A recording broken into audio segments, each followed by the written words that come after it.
हरे कृष्णा। श्रीमद् भगवत गीता अध्याय 2 सांख्य योग श्लोक 26वां।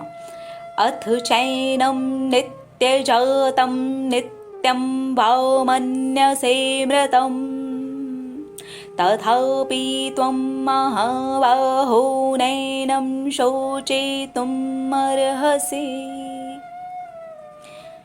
श्री कृष्ण भगवान अर्जुन से कहते हैं, हे महाबाहो, महाबाहो मतलब शूरवीर, हे शूरवीर, चलो अगर तुम ऐसा भी मानते हो कि ये जो आत्मा है ये बार बार जन्म लेती है और बार बार मरती है, ये जन्म लेती है फिर मर जाती है, फिर जन्म लेती है फिर मर जाती है,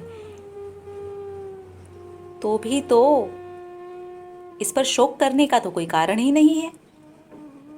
अगर तुम ये पहले से ही मानते हो कि ये जो आत्मा है जन्म लेती है और मर जाती है, यानी कि तुम ये तो मानते हो कि ये तय है, जो जन्म लेता है वो मर जाता है, तो जो चीज तय है उसके लिए शोक क्यों करना। युद्ध में जब भी कोई मारा जाता है तो क्या उसके लिए शोक किया जाता है? हम टेलीविजन के हिसाब से भी इस बात को समझ सकते हैं। जब हम किसी विलन को मरते हुए या चोट खाते हुए या उसको सज़ा पाते हुए देखते हैं, यानी कि वो एक तरह की मृत्यु है, तो क्या हम शोक करते हैं? इसे अपने जीवन में लगा करके देखते हैं। हम किन चीज़ों पर शोक करते हैं? अपनी इच्छाओं के मर जाने पर शोक करते हैं। कोई एक बहुत ही प्यारी इच्छा है जो हावी हो गई थी, अब हमें लगता है इस इच्छा को तो मारना पड़ेगा। कारण कोई भी हो सकता है, अब हम शोक करते हैं। अगर इच्छा का जन्म हुआ है तो उसकी मृत्यु तय है, हम ये नहीं समझते। बुरी आदत छोड़ना है, अब इससे जो मिलने वाली खुशी है वो मुझे नहीं मिल पाएगी, इस बात का शोक है। जबकि हमें ये समझना चाहिए कि अगर ये बुरी आदत का जन्म हुआ है तो इसकी मृत्यु भी तय है। जन्म हो सकता है तो मृत्यु भी हो सकती है, ये तो अटल सत्य है। ये अटल सत्य है ना, जिसका भी जन्म होता है उसकी मृत्यु होती है। तो जितनी भी चीज़ें हमारी ज़िंदगी में जुड़ती हैं, इस शरीर के कारण ही जुड़ती हैं। इंद्रिय बोध की वजह से हमें उन चीज़ों से सुख मिल रहा है या दुख मिल रहा है उसके बारे में पता चलता है। तो इस शरीर से जुड़ करके जो भी चीज़ें मिलती हैं, बहुत आसानी से इसे समझा जा सकता है। हम पैदा हुए हैं, हमारा जन्म हुआ है, ये तो तय है ना कि हमारी मृत्यु होने वाली है। तो इस शरीर का अगर जन्म हुआ है और भौतिक जगत में हमें जो चीज़ें मिल रही हैं, लोग मिल रहे हैं, सुख मिल रहे हैं, दुख मिल रहे हैं, वो जन्म और मृत्यु के चक्र से परे तो नहीं है। तो अगर हम ऐसा भी मान लें कि जन्म होता है तो मृत्यु होती है, तो फिर शोक कैसा? ये तो तय है, जिसका जन्म होगा उसकी मृत्यु होगी। जिसके भी अंदर जान है, जिसने भी जन्म लिया है, इंसान, पेड़ पौधे, पशु पक्षी, कोई भी जिसने जन्म लिया है उसकी मृत्यु तय है।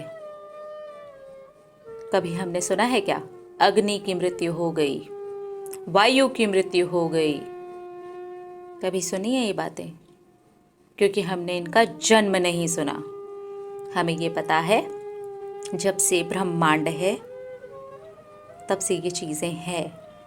हवा, जल, पानी, जो चीज़ें भी हमारे जीवन के लिए ज़रूरी हैं, हमें उनका जन्म नहीं पता, उनका जन्म नहीं हुआ, इसलिए उनकी मृत्यु नहीं होती। अगर हमारा जन्म होता है, इससे जुड़ करके कुछ और चीज़ों का भी जन्म होता है, भले ही वो सुख हो या दुख हो, तो ये समझ लेना बहुत आसान है कि इसकी मृत्यु तय है।